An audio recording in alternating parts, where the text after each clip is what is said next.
तो हर रोज नया दिन शुरू होते ही एसएस राजामौली का कोई नया प्रोजेक्ट अनाउंस हो जाता है। जैसे कि पहले तो बाहुबली द एपिक थिएटर में रिलीज हुई, उसके बाद बाहुबली द इटर्नल वॉर का ट्रेलर आ गया एंड अब एसएस राजामौली का नया प्रोजेक्ट अनाउंस हुआ है जिसका ऑफिशियल टाइटल होने वाला है वाराणसी। एंड इस मूवी को अनाउंस करने के लिए 15 नवंबर को एक बहुत बड़ा इवेंट रखा गया था एंड उस इवेंट में हमें इस वाराणसी मूवी का टीजर देखने को मिला है। एंड इस टीजर को मैंने फ्रेम बाय फ्रेम देखा है, मुझे इसमें से बहुत सारी क्रेजी डिटेल्स मिली हैं एंड कहीं ना कहीं इस मूवी की story Ramayan and time travel से कनेक्टेड होने वाली है। एंड सब पे बात करेंगे एक एक करके, स्टार्टिंग विद फर्स्ट शॉट। तो टीजर की स्टार्टिंग में हमें एक बहुत वाइड शॉट देखने को मिलता है वाराणसी का 512 कॉमन एरा के टाइम में, जो कि आज से 1500 साल पहले यानी कि 6th सेंचुरी में टेक प्लेस करता है। फिर उसके तुरंत बाद सेकंड शॉट में हमें कुछ साधु दिखाए जाते हैं जो किसी तरह का रिचुअल परफॉर्म कर रहे हैं। फिर इसके बाद वाला शॉट बहुत इंटरेस्टिंग है क्योंकि उसमें हमें बहुत सारे एस्ट्रॉइड्स दिखाए जाते हैं जिन्हें संभावी एस्ट्रॉइड कहा जा रहा है, जो कि अभी के टाइम में टेक प्लेस करते हैं।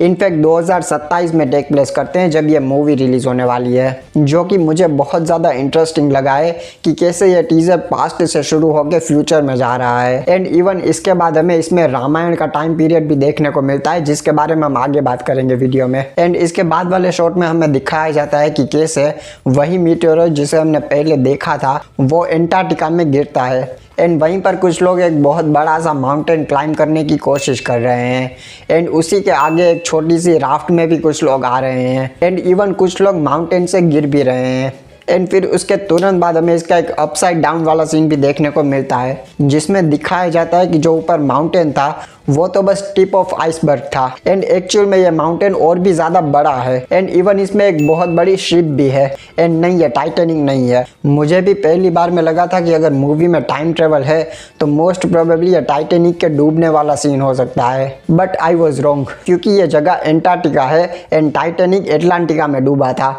तो दोनों बहुत अपोजिट साइड में है, तो ये टाइटैनिक तो बिल्कुल भी नहीं हो सकती। फिर इसके बाद हमें एक अफ्रीका का शॉट दिखाया जाता है जिसमें हमें बहुत सारे एनिमल्स देखने को मिलते हैं एंड उसी के बीच में एक कैरेक्टर पैराशूट से लैंड कर रहा है। एंड इसके बाद हमें एक रात का शॉट देखने को मिलता है विच इज़ वेरी इंटरेस्टिंग क्योंकि उसमें नॉर्मली हमें बहुत सारे हिप्पोपोटेमस दिखते हैं एंड उनके ऊपर एक टाइगर जंप मारते हुए दिखता है। एंड अगर तुमने RRR मूवी देखी है तो तुम्हें पता होगा कि राजामौली साहब को अपनी मूवीज में एनिमल्स को दिखाना कितना ज़्यादा पसंद है एंड RRR मूवी में भी एनिमल का अच्छा खासा यूज़ किया गया है मूवी के इंटरवल ब्लॉक में। एंड थोड़े टाइम पहले इस मूवी के भी रूमर्स आ रहे थे कि ये मूवी जंगल एडवेंचर होने वाली है, सो मोस्ट प्रोबेबली इसमें भी हमें एनिमल्स का अच्छा खासा यूज़ देखने को मिलेगा। एंड अगर तुम इस शॉट को थोड़ा ध्यान से देखोगे तो इसमें पीछे की साइड और भी 3 लोग खड़े हैं जिसमें से एक कैरेक्टर ने एक बहुत बड़ी रस्सी पकड़ी हुई है, सो मोस्ट प्रोबेबली ये सीन मूवी का पार्ट होगा। फिर वहीं से हमें हिप्पोपोटेमस के माउथ से ट्रांजिशन होके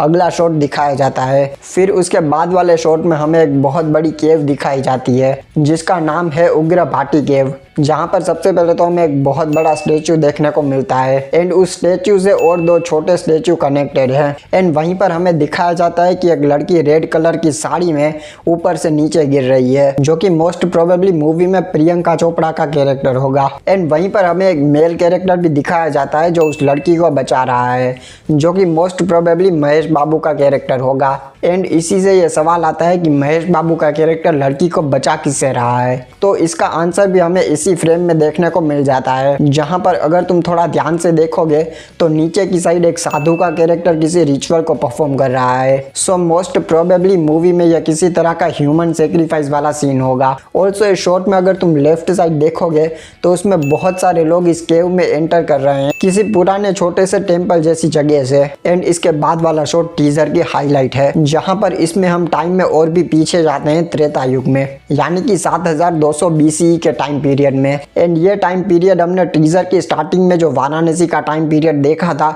उससे भी बहुत पहले का है, जिसमें हमें सबसे पहले तो बहुत बड़ी साइज में हनुमान जी को दिखाया जाता है एंड अगर तुम थोड़ा ध्यान से देखोगे तो उनकी पूंछ पर एक रथ भी चल रहा है एंड हो सके तो इस सीन को जितना हो सके उतनी बड़ी स्क्रीन पर देखना, क्योंकि ये सीन देखने में बहुत ज़्यादा अच्छा लग रहा है। ऑल्सो इस सीन में हमें दिखाया जाता है कि इसमें किसी तरह का युद्ध चल रहा है, जो कि और कोई नहीं बल्कि रामायण का ही टाइम पीरियड है एंड इसमें रामायण की लास्ट बैटल चल रही है। फिर इस शॉट में हमें आगे श्री राम जी देखने को मिलते हैं, जो बंदरों के पिरामिड पर चढ़कर किसी को एरो शूट कर रहे हैं, जो कि और कोई नहीं कुंभकर्ण ही है, क्योंकि रामायण के टाइम पीरियड में कुंभकर्ण ही साइज में इतना बड़ा हुआ करता था। ऑल्सो इस शॉट में श्री राम जी के हाथ से जो एरो निकल रहा है वो नियॉन स्काई ब्लू कलर का है एंड इसके बाद वाले सीन में सारी चीजें फुल सर्कल में आ जाती हैं, जहां पर हमें फिर से वाराणसी में मणिकर्णिका घाट दिखाया जाता है एंड इसमें भी आसमान से एक नियॉन ब्लू कलर की लाइट निकल रही है, विच शोज की इस मूवी में हमें बहुत सारे अलग अलग टाइम पीरियड देखने को मिलने वाले हैं